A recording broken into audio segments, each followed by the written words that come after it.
que tu palabra es suficiente para el creyente. Y, Señor, es tan necesaria para nuestras almas también, Señor. Pero te lo pedimos, Señor, en Cristo Jesús. Amén. Es que, mis hermanos, estamos ahí en Hechos 10. Vamos a comenzar leyendo lo que dice el versículo 1. Bueno, primeramente vimos que el libro de los Hechos comenzó con los apóstoles en el día de Pentecostés. Después de ahí vimos que ellos predicaron. Después de ahí vimos la escena de Esteban, después Felipe, después Saulo. Y después vimos que el autor, como vimos o escuchamos el domingo pasado, nos llevó de regreso con el apóstol Pedro. Y aquí vamos a ver algo similar, otro cambio instantáneo. ¿Por qué será? Bueno, Dios nos quiere mostrar, mis amados hermanos, cómo es que Él obra, cómo es que salva. Y aquí vemos que todo está orquestado por Dios. Ese es el tema de hoy. El Dios que orquesta todo. Dice el versículo 1 de Hechos 10, dice, había en Cesarea un hombre llamado Cornelio, centurión de la compañía llamada la Italiana. Cesarea estaba como a 33 millas de distancia de Jope, donde estaba ubicado Pedro. Cornelio era un oficial del ejército romano y él, como un centurión, estaba encargado de entre 80 a 100 soldados. Y esta unidad de soldados era llamada centuria. Y por eso es que él se decía ser un centurión. Estos grupos eran conocidos por su valentía y disciplina, eran la columna vertebral del ejército, entrenando a las tropas y liderando en primera línea de combate. La unidad de Cornelio dirigida por él se llamaba la Italiana. Aquí vemos que el grupo del cual él estaba encargado se llamaba la Italiana. Es lo que dice el texto. Dice que él estaba ahí. Había en Cesarea un hombre llamado Cornelio, centurión de la compañía llamada la Italiana. Dice el versículo 2. Aquí describe quién era él, cómo era él, su carácter. Dice, piadoso y temeroso de Dios con toda su casa, y que hacía muchas limosnas al pueblo y oraba a Dios siempre. Mis hermanos, ojo que Cornelio no es un ejemplo de un pagano buscando a Dios a través de otra religión, sino un gentil que estaba familiarizado con las escrituras de Israel, mas no era ni judío ni mucho menos un creyente. Pero ahí vemos que él tenía quizás las características de un creyente. Estaba tan cerca de ser más bien un creyente, pero tan lejos de ser un judío. Dice que era piadoso y temeroso de Dios con toda su casa. No solamente él, sino también los de su casa eran piadosos y temerosos de Dios. Pero el autor Lucas dice que Cornelio era un hombre designado a una categoría no judío, quien realmente creía en el Dios de Israel, mas no completamente convertido al judaísmo, lo cual requería que él fuera circuncidado y que él cumpliera con todas las restricciones dietéticas dadas en la ley levítica. Así que él solamente temía a Dios. Él quizás ya había escuchado de Dios. El Dios de Israel no era un Dios. Dice que era piadoso y temeroso de Dios. Eso nos da a entender que del Dios de Israel. Pero los de Cesarea ya debían de haber conocido el cristianismo antes de este caso con Cornelio. ¿Por qué? Bueno, ¿recuerdan lo que dice Hechos 8:40? ¿Por qué es que digo que ellos ya habían conocido acerca del cristianismo allí en esa ciudad? Hechos 8:40 dice, pero Felipe se encontró en Azoto y pasando anunciaba el evangelio en todas las ciudades hasta que llegó ¿a dónde? Cesarea. Ahí vemos que primero, en el libro de los Hechos, vemos que Felipe fue a predicar a Cesarea, y después vemos en el capítulo 10 que ahora un hombre llamado Cornelio estaba habitando en Cesarea. Después dice que él era un hombre piadoso y temeroso de Dios, entonces él quizás ya había escuchado un poco acerca del Dios de Israel, pero de Cristo no creo. Quizás solamente había escuchado porciones del Antiguo Testamento, o quizás un poco de Cristo. No sabemos, no lo dice el texto, pero lo que importa aquí es que dice que era piadoso y temeroso de Dios con toda su casa. ¿Y qué más hacía él? Y hacía muchas limosnas al pueblo y oraba a Dios siempre. Aquí quizás él hacía buenas obras para con los creyentes, dice el pueblo, y oraba a Dios siempre. Es interesante. Pero dice, pero supuestamente, mis hermanos, él siendo gentil, él no era circuncidado. Y por esa razón los judíos lo hubieran tenido por inmundo. Era un hombre digno de honor, sí, porque él era un centurión. Quizás muchos lo miraban con respeto, le mostraban honor. Era un hombre en lo secular, era un hombre de honor, pero ante los judíos era un indigno. Mis hermanos, nosotros antes de venir a Cristo por la voluntad de Dios éramos unos inmundos, impuros, pero después que venimos a Cristo, su sangre nos limpió y nos siguió y nos sigue limpiando de pecado todos los días. Nosotros antes de venir a Cristo estábamos en esta misma condición, que si veníamos ante un judío y no éramos circuncidados y no podíamos nosotros cumplir con las restricciones dietéticas a lo que dice la ley, los judíos nos podían hacer menos, porque no éramos parte del pueblo de Dios, pero ahora en Cristo somos la iglesia de Cristo. Y como dije, su sangre nos limpió y nos sigue limpiando de pecado todos los días. Vamos a la primera carta del apóstol Juan.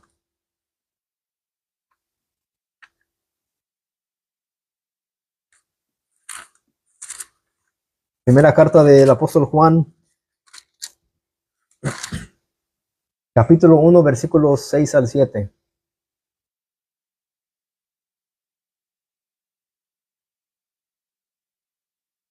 Dice lo siguiente: si decimos que tenemos comunión con Él y andamos en tinieblas, mentimos y no practicamos la verdad. Pero si andamos en luz como Él está en luz, tenemos comunión unos con otros, y la sangre de Jesucristo, su Hijo, ¿nos qué? Nos limpia de todo pecado. Primera carta del apóstol Juan, capítulo 1, versículos 6 al 7. Es lo que dice ahí: y la sangre de Jesucristo, su Hijo, nos limpia de todo pecado. Aquí vemos que Juan está escribiendo a una iglesia, está hablando a creyentes, y él les está recordando a ellos que la sangre de Jesucristo no solamente los limpió al momento de haber creído en Él, sino que los sigue limpiando de todo pecado. Porque ciertamente, mis amados, seguimos pecando, ¿sí o no? Y esa sangre de Cristo, lo que eso significa es que su sangre sigue expiando nuestros pecados día con día, porque seguimos pecando. Pero más no hace falta sacrificio de nuestra parte, porque Cristo lo ha hecho todo. No tenemos que hacer nada, mis amados hermanos, para limpiarnos nosotros, para ser justificados ante Dios por medios humanos, carnales, porque Cristo ya lo hizo. Hay muchos que ellos mismos se castigan, latigándose la espalda, muchos religiosos, como pensando como que eso les va a dar el favor de Dios. Y no es así. Cristo lo ha hecho todo. ¿Cómo sabemos eso? Vamos a Hebreos. Hebreos 10.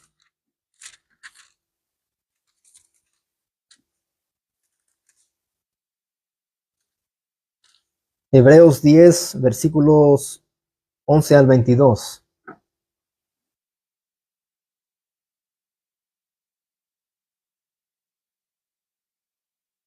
Dice, y ciertamente todo sacerdote está día tras día ministrando y ofreciendo muchas veces los mismos sacrificios que nunca pueden quitar los pecados. Eso es lo que en el contexto de este libro estaban todavía practicando los sacerdotes judíos, no católicos romanos, no los de Roma. Él dice que ciertamente todo sacerdote estaba día tras día ministrando y ofreciendo muchas veces los mismos sacrificios que nunca pueden quitar los pecados. Esos sacrificios solamente calmaban la ira de Dios por un tiempo temporal. No era permanente. Dice, pero Cristo, habiendo ofrecido una vez para siempre un solo sacrificio por los pecados, se ha sentado a la diestra de Dios. Ahí vemos que Cristo solamente lo hizo una vez y para siempre. Él dio su vida y fue Él voluntariamente, estuvo dispuesto a ser crucificado en esa cruz solamente una vez, para siempre, dice. Un solo sacrificio por los pecados, y después de eso se sentó a la diestra de Dios. De allí en adelante esperando hasta que sus enemigos sean puestos por estrado de sus pies, porque con una sola ofrenda hizo perfectos para siempre a los que, a los santificados. Es lo que dice ahí el texto. Porque con una sola ofrenda hizo. ¿Cuál ofrenda? Su vida, su cuerpo. Él se ofreció gratuitamente, voluntariamente. Dice, porque con una sola ofrenda hizo perfectos para siempre a los santificados. Cuando habla acerca de los santificados, ¿a quién se refiere? A los creyentes, a los cristianos, a los que han creído en Él, a los que se han arrepentido de sus pecados y han creído en Jesucristo. Dice que a esos los hizo perfectos para siempre. A los santificados. Y nos atestigua lo mismo el Espíritu Santo, porque después de haber dicho, este es el pacto que haré con ellos después de aquellos días, dice el Señor, pondré mis leyes en sus corazones y en sus mentes las escribiré. Dios, cuando Él salva a un pecador, eso es lo que Él hace. Hace un pacto nuevo en Cristo. Ya no es el mismo pacto como era el pacto del Antiguo Testamento, porque ese pacto consistía de ¿qué? De leyes.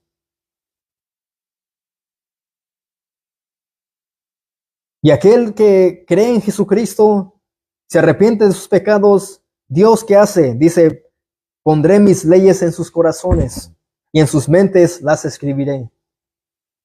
Pondré mis leyes, dice Dios. Yo pondré mis mandamientos, las pondré en sus corazones para que puedan obedecerme. Eso lo hace Dios después de que Él cambia un corazón de piedra y lo transforma en un corazón de carne. Cuando Dios cambia, transforma, salva a un pecador. Versículo 17.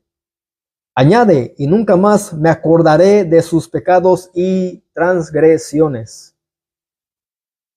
¿Por qué? ¿Cómo es eso? Mediante el sacrificio de Cristo. Él hace todo esto por fe. La salvación, la conversión es algo que Dios produce y hace. No es algo que el ser humano pueda hacer, mis amados. Y Él dice, y nunca más me acordaré de sus pecados y transgresiones. Muchos pueden tomar esos textos para decir, mira, yo puedo decir que soy un cristiano, pero puedo vivir como quiera, y no es así.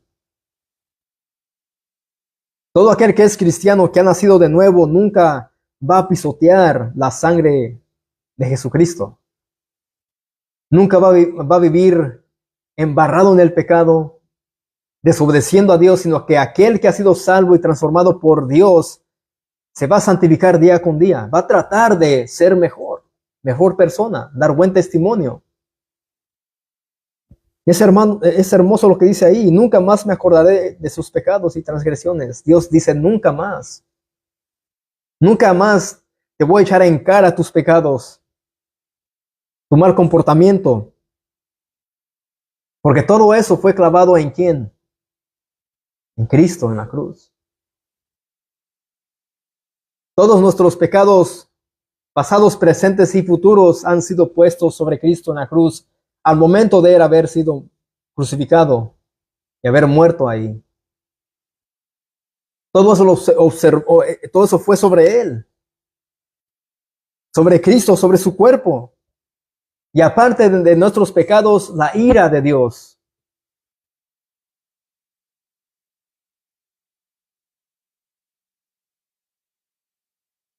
Pues donde hay remisión de estos, no hay más ofrenda por el pecado. Ya no hay más ofrenda por el pecado. Así que esto te debe dejar en claro, mis amados, que no tienes que hacer tú para que Dios te perdone o para que tú mantengas tu salvación. Es que ya estás seguro en Cristo. ¿Por qué? Porque dice, donde hay remisión de estos, no hay más ofrenda para el pecado.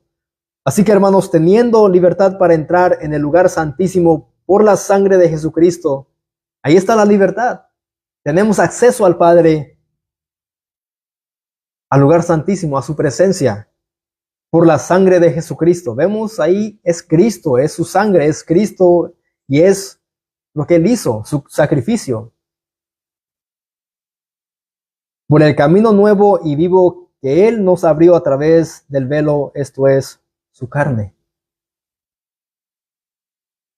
Y teniendo un gran sacerdote sobre la casa de Dios, acerquémonos con un corazón sincero en plena certidumbre de fe, purificados los corazones de mala conciencia y lavados los cuerpos con agua pura.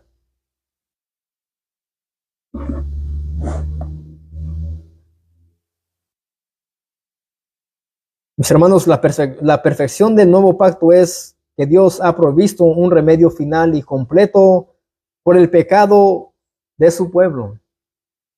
¿Cuál fue ese remedio? Final y completo. Su Hijo amado, Jesucristo. Ese fue el remedio para el pecado, para que pudiésemos ser puestos en libertad de la esclavitud del pecado. Cristo nos ha hecho libres.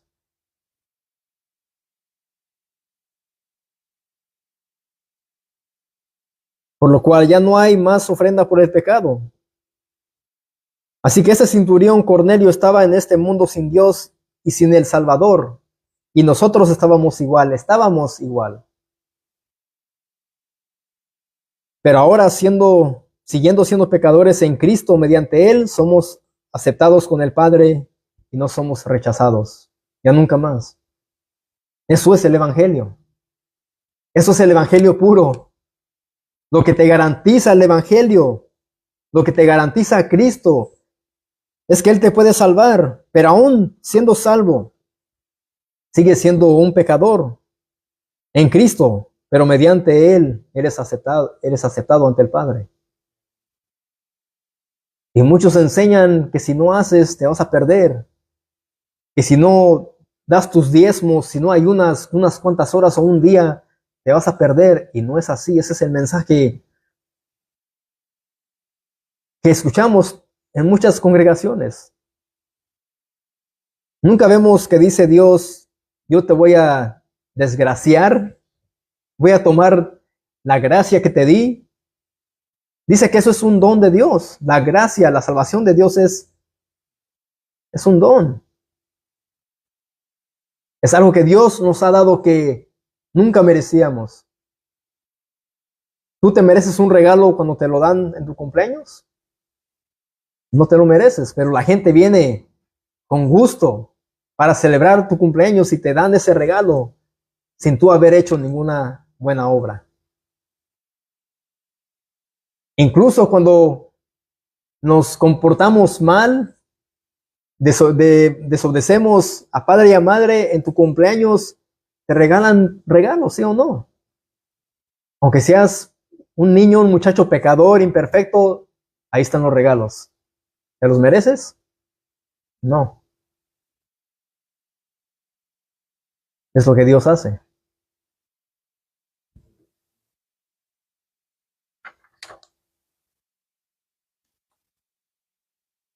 Así que es lo que dice ahí el versículo 2 de Hechos 10. Dice que él era un hombre piadoso y temeroso de Dios con toda su casa y que hacía buenas limosnas al pueblo y oraba a Dios siempre. Es lo que él estaba haciendo, pero recuerden que él estaba sin Dios y sin el Salvador. Al igual que nosotros, antes de venir a Cristo. Ahora dice el versículo 3. Dice, este vio claramente en una visión, como a la hora novena del día, que un ángel de Dios entraba donde él estaba y le decía, Cornelio. Mis hermanos, de esta misma manera le habló el Señor a Ananías en 8, 9, 10. Dice, habiendo entonces en Damasco un discípulo llamado Ananías, a quien el Señor dijo en visión, Ananías. Y él respondió, heme aquí, Señor. Aquí la diferencia es que en Hechos 9:10 le está hablando el Señor a un creyente. Y ahora en Hechos 10 está hablando con un gentil que no era creyente, que estaba sin Dios y sin Cristo. Pero aquí vemos que él ve claramente una visión, que un ángel de Dios entraba donde él estaba y le decía a Cornelio. Mis hermanos, Dios hablaba de esta manera en la antigüedad por la razón que el canon bíblico no se había cerrado para la iglesia cristiana. Así es como Dios hablaba antes a sus siervos. Incluso aquí vemos en este caso, en el libro de los Hechos, que estaba hablando en una visión un ángel a este hombre. Vamos a Hebreos capítulo 1.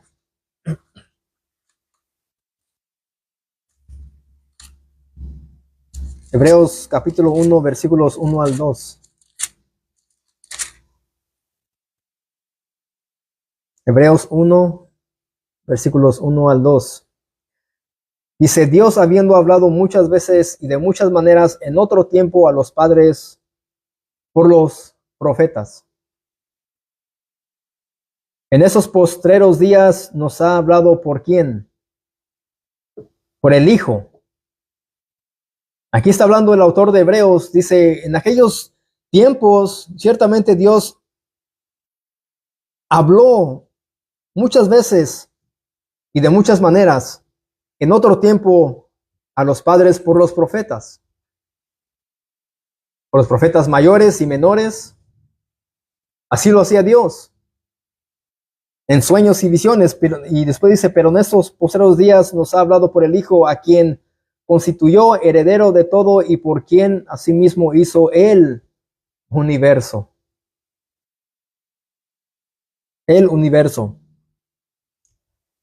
La revelación del Antiguo Testamento, aunque fue hablada a través de medios, se originó en Dios. Era Dios quien hablaba a esas personas antes. Había sido ya en revelación, en visión, pero era Dios. Todo era un origen de Dios. Pero dice el versículo 2 que Cristo fue quien escogió y discipuló a sus discípulos, y lo que les dio como mandamientos aplican también para nosotros. Dios envió a su Hijo. Jesús escogió a 12, y Él los discipuló. Él los enseñó, anduvieron con Él 3 años. Y aún Cristo mismo reprendía ¿a quién? ¿A quién reprendía Jesús? ¿A los fariseos, a los escribas, a los hombres religiosos? Así que ya no era Dios hablándoles a ellos a través de un profeta, ahora era a través de su Hijo. ¿A quién Jesús les hablaba a esos hombres religiosos y los llamaba hipócritas? ¡Ay de vosotros, escribas y fariseos! Así es, a eso se refiere el versículo 2. Y en esos postreros días nos ha hablado por el Hijo. Los discípulos fueron capacitados por Cristo. Y los religiosos fueron hombres que Cristo mismo reprendió por causa de qué, de su hipocresía.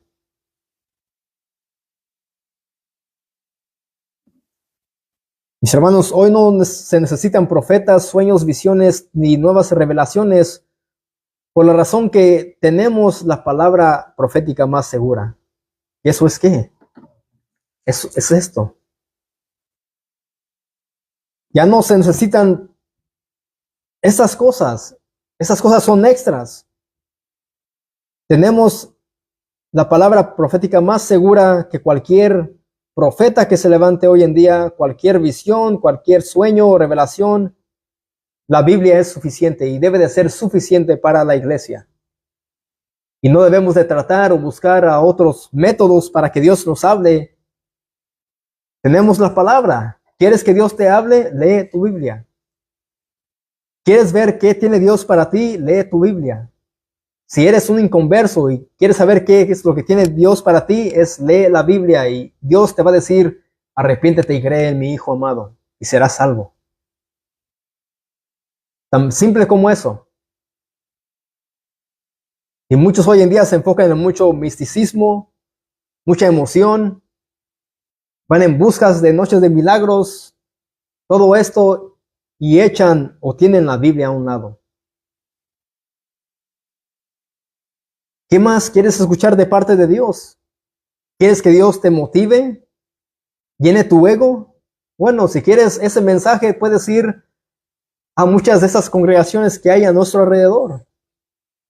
A iglesias carismáticas, de la prosperidad. Hay muchas para elegir. ¿Tienes comezón de oír lo que quieres tú escuchar? Hay muchos lugares a donde puedes ir. Ciertamente los vas a encontrar. Pero si lees tu Biblia, Dios te va a hablar acerca de tu pecado y tu arrepentimiento. Del infierno. Dios te va a decir, arrepiéntete y cree en mi Hijo. Y esos lugares no te van a hablar acerca del pecado, del arrepentimiento del pecado, del infierno, de la ira de Dios, de que Dios juzgará a vivos y a muertos en aquel día. Mis hermanos, por eso es que muchos lugares están llenos. Porque les dan mensajes y les dan alimento adulterado que para nada nutre. Si nos apegamos a lo que dice la Biblia, eso va a nutrir nuestra alma, eso nos va a cambiar, nos va a transformar y nos va a ayudar a caminar conforme a la voluntad del Señor. Lo demás te va a hacer caminar y andar mediante tu propia voluntad, haciendo la voluntad que tú quieres hacer y no la voluntad de Dios.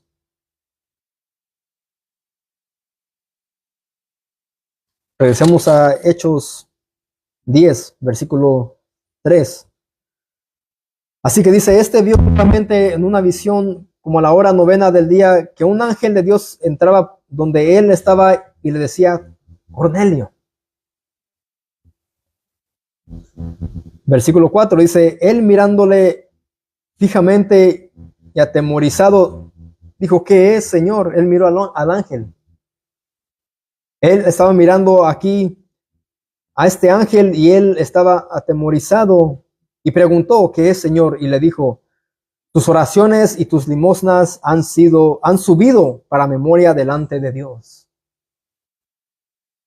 Aquí vemos que quizás él se sintió bien al momento que el ángel le dijo, tus oraciones y tus limosnas han subido para memoria delante de Dios.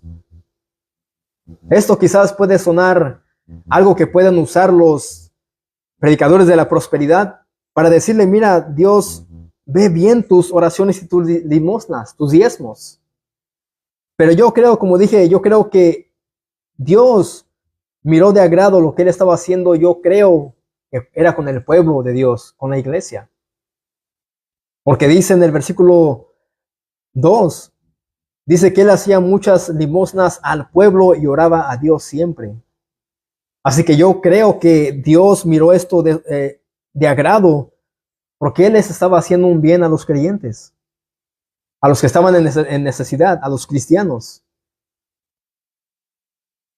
Y aquí no vemos que él estaba haciendo lo que Saulo de Tarso estaba haciendo, que era perseguir a la iglesia. Él aquí más bien estaba haciéndole un favor a los creyentes.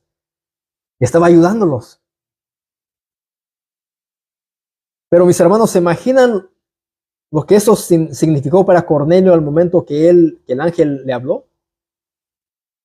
Sí, dice ahí que él estaba con temor, pero quizás se quedó impresionado.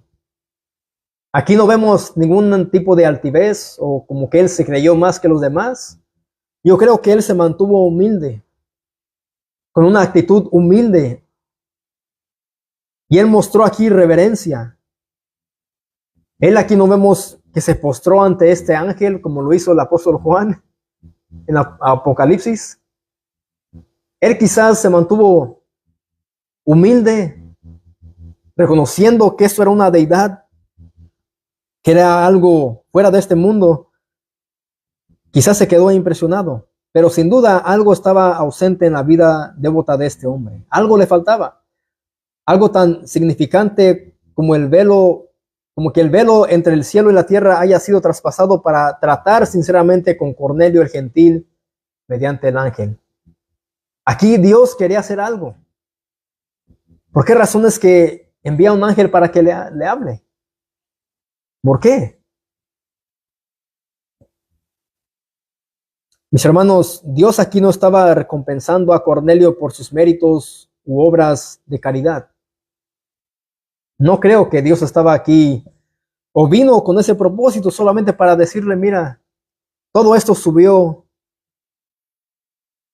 a mi presencia. Todo eso subió para memoria delante de Dios. ¿Por qué digo eso? Porque en Isaías 64:6 dice, si bien todos nosotros somos como suciedad, mugre, algo que se desecha, algo inútil, es lo que dice el profeta Isaías. Si bien todos nosotros somos como suciedad y todas nuestras justicias como trapo de inmundicia, es lo que dice el profeta Isaías. Suciedad es lo sucio que simboliza la manera en que el pecado rompe la relación del hombre con Dios y dice que todas las buenas obras que podamos hacer fuera de Cristo son como una prenda de menstruación, un trapo manchado por el flujo de sangre que sale del cuerpo de la mujer cada mes. A eso se refiere el texto. Así es como Dios ve cada buena obra que todo ser humano pueda hacer fuera de Cristo. Es algo inmundo. Por esa razón es que yo creo que aquí no vino Dios para recompensar a Cornelio por sus méritos o sus buenas obras de caridad. Recuerden que él era un no creyente, pero él les hacía un bien a los creyentes. ¿Puedes cerrar la puerta, mija? ¿Por qué? Porque dice eso ahí Isaías. Fuera de Cristo, nuestras buenas obras son nada. Y muchos religiosos piensan que la salvación es por Cristo y las buenas obras, y no es así. No podemos mezclar ambas cosas. Pero sí, todo aquel que es salvo debe mostrar buenas obras. ¿Cuáles obras? Las que Dios preparó de antemano para que anduviésemos en ellas. Es una diferencia tan grande.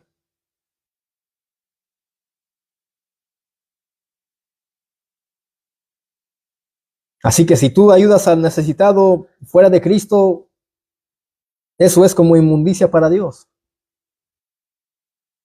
Si tú le das un plato de comida a alguien más y estás fuera de Cristo, eso no es válido ante los ojos de Dios para que Él te otorgue la salvación. Es por fe, creyendo en Cristo. Si tú le das hospedaje a alguien que vive en la calle y piensas que Dios te va a salvar por eso y estás fuera de Cristo, de nada te sirve la buena obra. Tienes que escuchar el Evangelio y creer en Cristo. Así es. Eso es lo que es. Así que Dios no miró las buenas obras de Cornelio como suficientes o justificables para darle su favor, sino que lo estaba llevando al único que puede satisfacer el hambre que Dios había plantado en su corazón. Dios estaba dirigiendo, llevando a Cornelio, ¿a quién? A Cristo.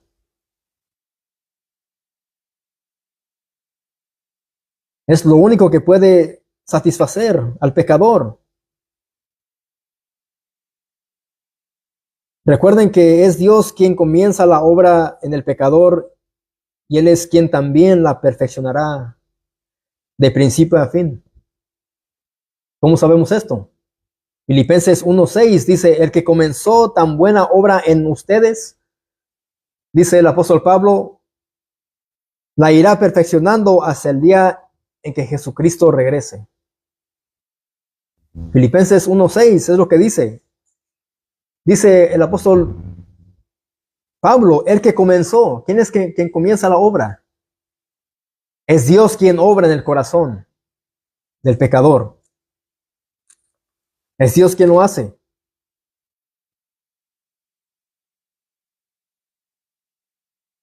¿Y quién va a perfeccionar esa obra? ¿Quién te va a santificar? Dios mediante un profeta, visión, revelación, sueños, mediante su palabra. Es Dios quien comienza la buena obra, es Dios quien la perfecciona. ¿Hasta qué día? Hasta que el día en que Cristo regrese. Mis hermanos, esto es palabra. Y si dice esto, Pablo, inspirado por el Espíritu Santo, se va a cumplir.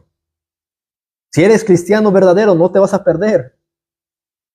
Sí, tienes que luchar contra tu pecado, la tentación, las cosas de este mundo, falta de oración, de lectura. Van a haber altas y bajas, sí, ciertamente. Vas a tener conflictos con no creyentes por causa de tu fe, sí lo vas a tener. Pero no te perderás. Porque dice ahí, el que comenzó tan buena obra en ustedes, la irá perfeccionando. Ciertamente es una garantía hasta el día en que Jesucristo regrese.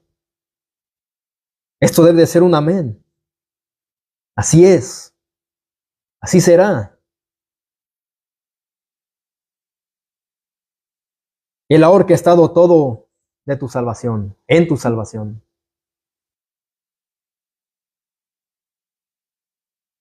Regresemos a Hechos.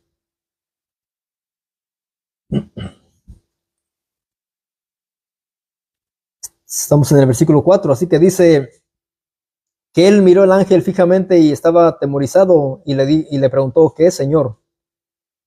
Y le dijo, tus oraciones y tus limosnas han subido para memoria delante de Dios.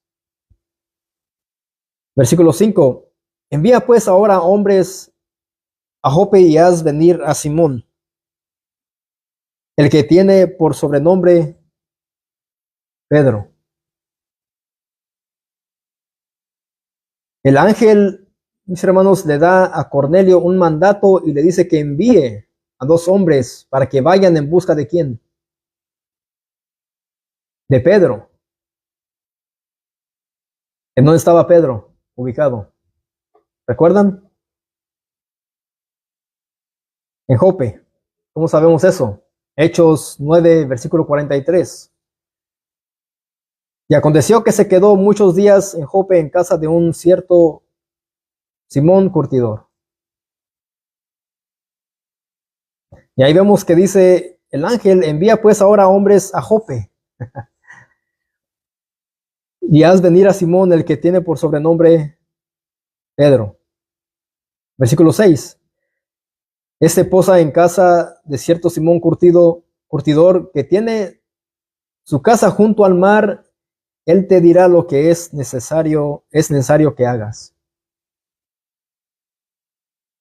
¿Saben el significado de un curtidor? ¿Quién aquí sabe lo que significa o qué es un curtidor?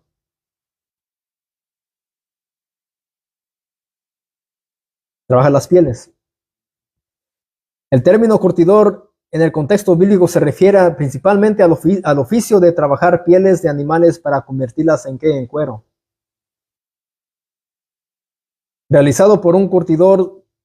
Simón el curtidor, mencionado aquí en Hechos 10, es el ejemplo más revelante, siendo una persona que maneja pieles de animales muertos. Y tenía que matar animales, arrancarle la piel, para después convertir la piel en ¿qué? En cueros. Pero debido a la manipulación de animales muertos, la ocupación de curtidor solía considerarse ritualmente impura bajo la ley judía. Así que este hombre también era un impuro acorde o a lo que dice la ley. Y ante los ojos de los hombres judíos, si ellos miraban a estas personas, ellos los llamaban impuros, inmundos. ¿Debido a qué? Debido al contacto con cadáveres y olores fuertes, obligando al curtidor a trabajar cerca de fuentes de agua como el mar Mediterráneo, en Jope y fuera de las zonas residenciales principales. Así que aquí vemos a un judío siendo hospedado por un hombre que es considerado impuro. Eso solo era posible en Cristo solamente por la fe. Aquí vemos que un judío, que era Pedro, estaba siendo hospedado por ¿quién? Por Simón, que ante los ojos de los judíos era un impuro. Eso solamente era posible en Cristo. Ahora Pedro fue con este hombre y no lo miró como un impuro, por el trabajo que él tenía, por su oficio. Quizás era creyente, tenía que ser creyente por estar ahí. Ahora estos dos eran hermanos en la fe. Simón le dio hospedaje a Pedro, quizá lo invitó a su casa a comer con él, pero Pedro no lo rechazó, no lo hizo menos por su oficio, por lo que él hacía.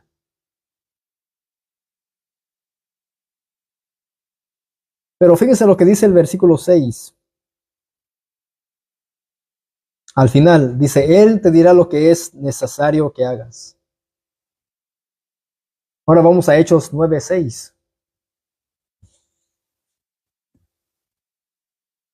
Hechos 9, versículo 6, al final. Hechos 9:5. Recuerden, aquí está la conversión de Saulo. Dice lo siguiente. Él dijo, ¿quién eres, Señor? La misma pregunta que hizo Cornelio, que le hizo Cornelio al ángel. Y le dijo, yo soy Jesús, a quien tú persigues, dura cosa te es dar cosas contra el aguijón. Él, temblando y temeroso, dijo, aquí vemos la misma actitud de Saulo y de Cornelio. Estaban temerosos. Señor, ¿qué quieres que yo haga? Y el Señor le dijo, levántate y entra en la ciudad. ¿Y qué más dice ahí? Y se te dirá lo que debes hacer. Aquí vemos al perseguidor de la iglesia. Ahora él iba a estar al mandato ¿de quién? De Cristo. Él le da orden. Levántate y entra en la ciudad y se te dirá lo que debes de hacer ahora, Saulo. A ti se te va a decir qué debes de hacer. Después Cristo lo convierte en un siervo suyo. Y al final de Hechos 10:6, le dice aquí el ángel a Cornelio, él te dirá lo que es necesario que hagas.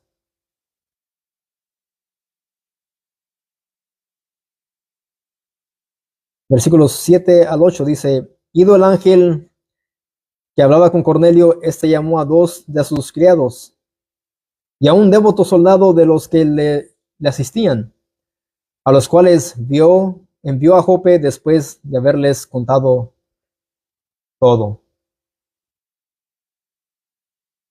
Aquí vemos que Cornelio fue obediente al ángel Y él tomó a 2 hombres y los llamó y los envió. Y les dijo todo lo que había sucedido. Él les tuvo que decir a ellos, miren, se me reveló un ángel en una visión y me dijo que esto hiciera. Así que a ustedes los voy a enviar. Vayan en busca de quién? A Jope. Vayan en busca de Simón, el que tiene por sobrenombre Pedro. Aquí vemos a un centurión ahora tomando órdenes de un ángel y obedeciendo a su mandato. Y ahora él envía a 2 para que vayan en busca de Pedro. Aquí vemos, mis hermanos, cómo es que Dios tiene todo orquestado. Aquí vemos que todo proviene de Dios y aquí no vemos decisiones humanas que digan, miren, yo soñé esto, yo siento en el Señor, como muchos suelen decir, yo siento en el Señor cuando son cosas que provienen de su propio corazón malo y perverso y engañoso. Mis hermanos, donde yo estaba hasta aquí, cuando yo escuchaba esto, siento del Señor, ¿qué dice la Biblia? Ahora estamos yendo en contra de lo que yo siento en el Señor, a lo que dice el Señor. Y eso hace o a llevar a hombres y a mujeres a cometer decisiones incorrectas, que esto desvía a la iglesia. Aquí ya no es yo siento en el Señor, es qué dice el Señor. Voy a orar para ver qué es lo que el Señor me dice, no es sentir. Los sentimientos aquí no cuentan. Y aquí vemos que este hombre les dijo a ellos todo lo que había sucedido, que un ángel le habló a él y le dijo, mira, has hecho bien ante los ojos de Dios. Sí, ciertamente, como dije, yo creo que Cornelio estaba dando limosnas y estaba ayudando al pueblo de Dios. Y por eso es que todo esto subió para memoria delante de Dios.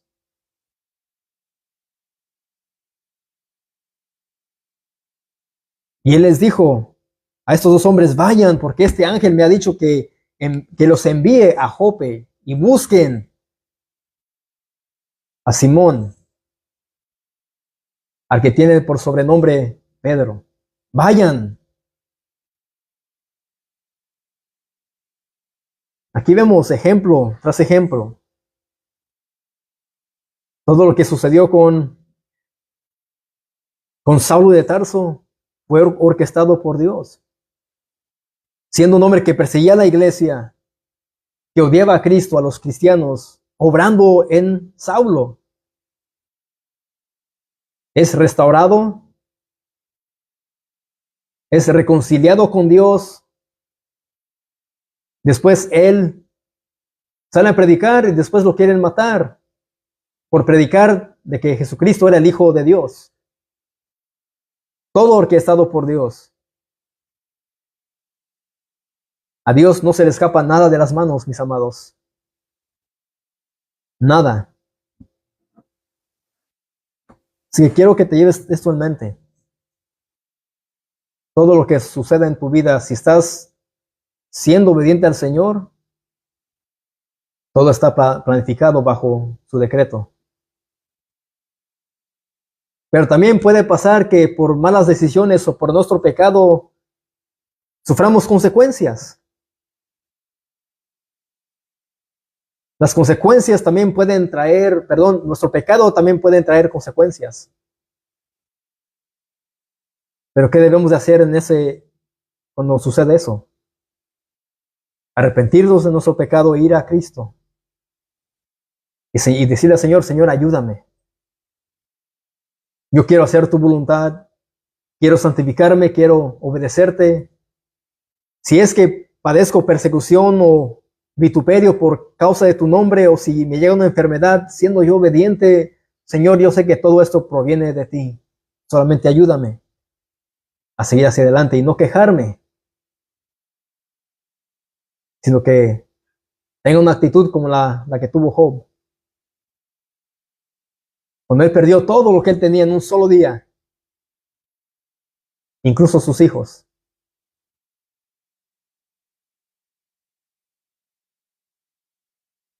Oremos.